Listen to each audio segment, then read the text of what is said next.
Hi, I'm Shelley Wood and this is my tiny sewing room where I make doll clothes sewing videos.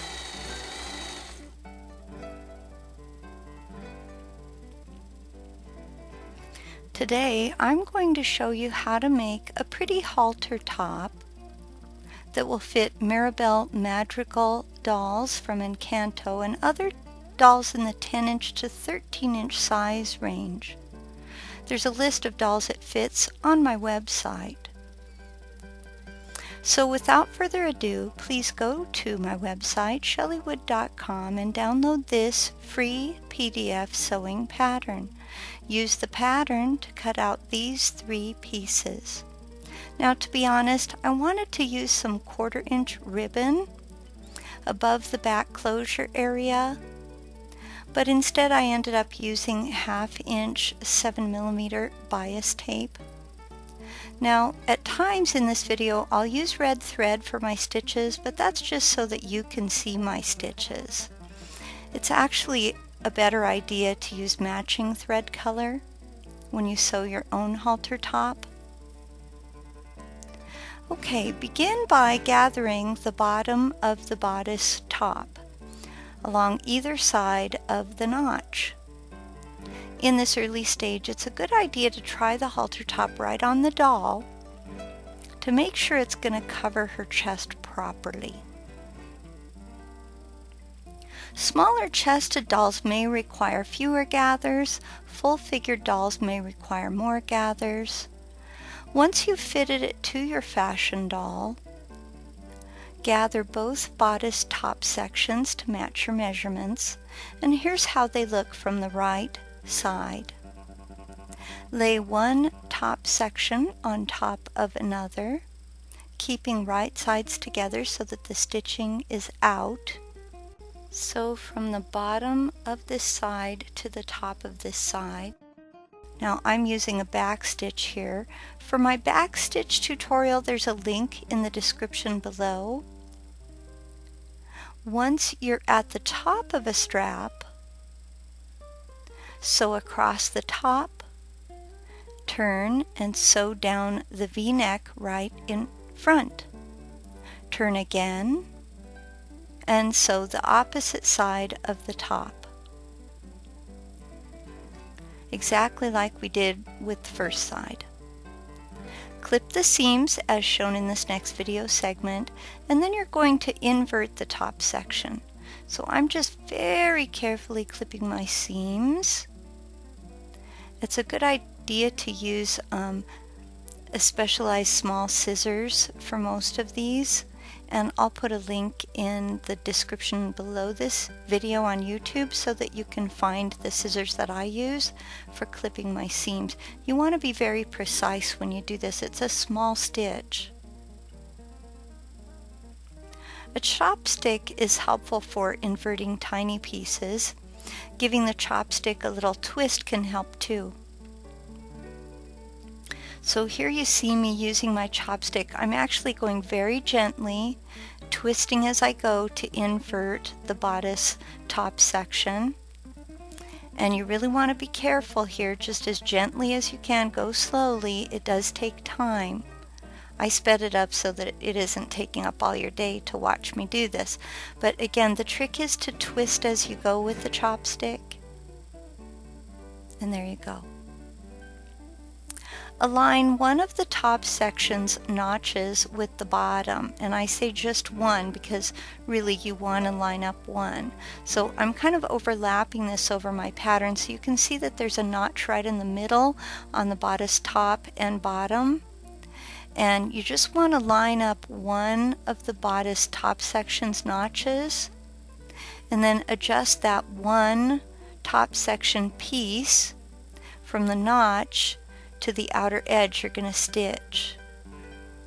So right here I'm lining it up, and then I'm going to stitch from the notch out, and notice I'm only sewing one of the bodice top sections. I'm not sewing the other one. Then do the same from the notch to the other edge, and we're still on the same one that I picked. There we go. You can see that I've only sewn one. but just to make sure you understand, okay, you can see I've got an open bodice top section.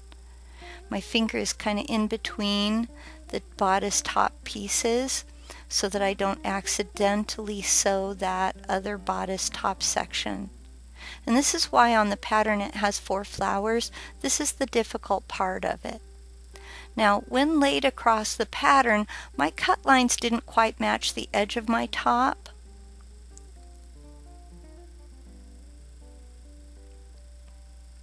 But to make sure that the halter fits Mirabel in particular, we're going to cut ours approximately 1/4 inch out.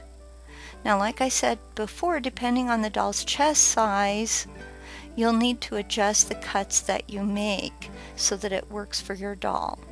So you actually cut on either side of the bodice's top section as it lays against the bottom skirt-like section. Alright, so here's my opening, and you can see the notch, and I've sewn from the notch over to each side. Now, as you can see, it doesn't match because Mirabel has a different shaped chest than the doll that I designed this for, and so we're going to cut right where my fingers are. Fold the bodice top section up like this after you've cut, and tuck the raw fabric inside the top section. Here's what I mean. Okay, so I'm going to cut here, just a little tiny snip and a little one on the other side. Then I'm going to fold this under, and I'm sorry I kind of went off camera a little bit, but here you'll see it in a second. Whip stitch to seal this pinched off area. Ideally you want to hide all your stitches and your open fabric that's unstitched, and it can be tricky. Once you've finished closing the bodice opening, gather the sides using the pattern to guide you. So I'm going to start about here. You can see where the gather marks are, and then I'm going to gather all the way to where I've cut with a little snip next to the bodice top.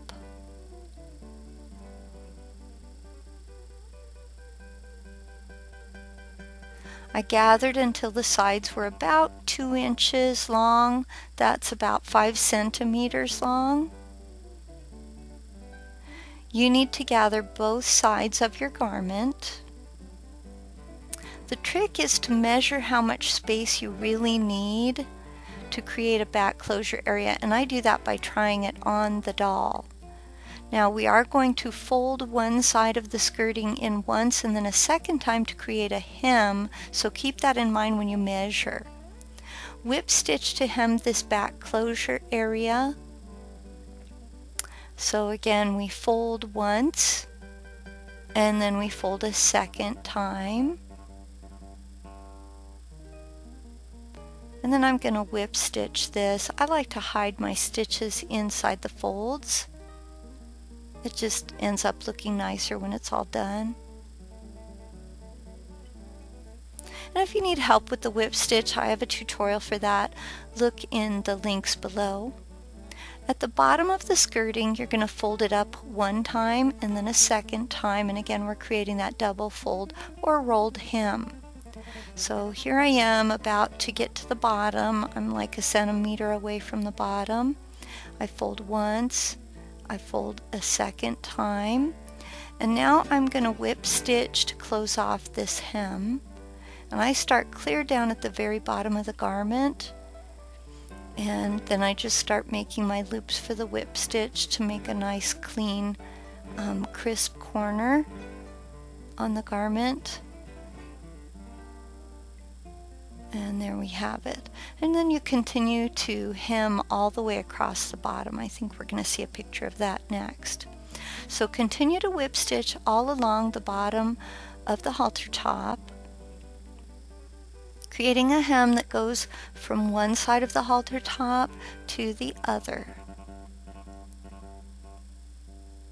When you get to the other back closure area, again about a centimeter, centimeter and a half from the end, compare your hem lengths to make sure that they're going to match, and fold the unhemmed back closure in once and then a second time, and again we whip stitch to create a hem here for that back closure.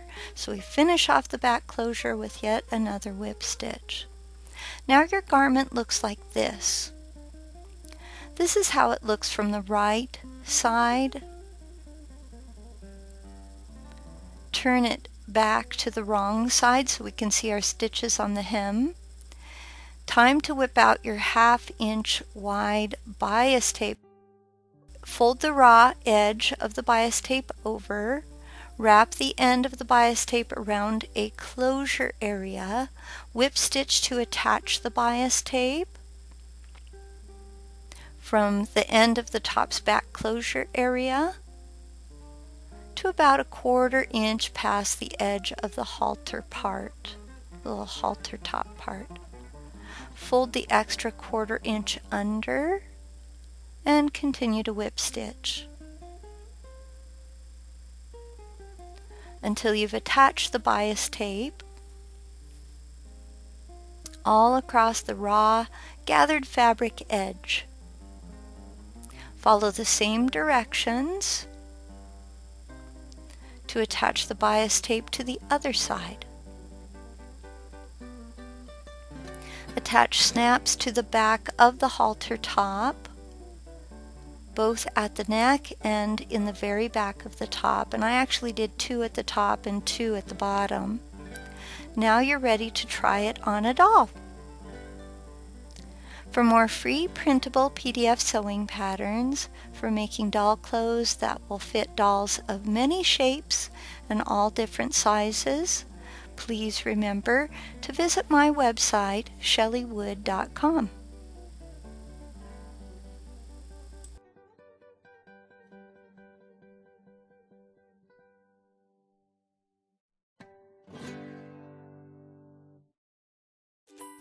What if there was an easy way to take a big doll pattern and resize it to fit a little doll, or vice versa? I'm Shelley Wood, the doll clothing designer, and in my pattern alteration class, I'm going to share with you my resizing formula. Pattern alteration is when you take a pattern that you already own and you make changes to it. Let's say a dress doesn't fit your doll quite right. I'll show you how to create a gusset to extend the dress's bodice. Along the same lines, I'll show you how to use a doll's body measurements to lengthen and shorten shirt sleeves, and to recreate the pants patterns you already own so they will fit dolls of different shapes and sizes. Following my instructions, you'll learn how to reshape dresses and skirts, making them fuller or less full depending on the look you're going for. With this collection of more than 40 videos, you'll use my measurement guide and dozens of tips and tricks to create a full wardrobe for the doll or dolls of your choice. I invite you to join me. We are going to have so much fun.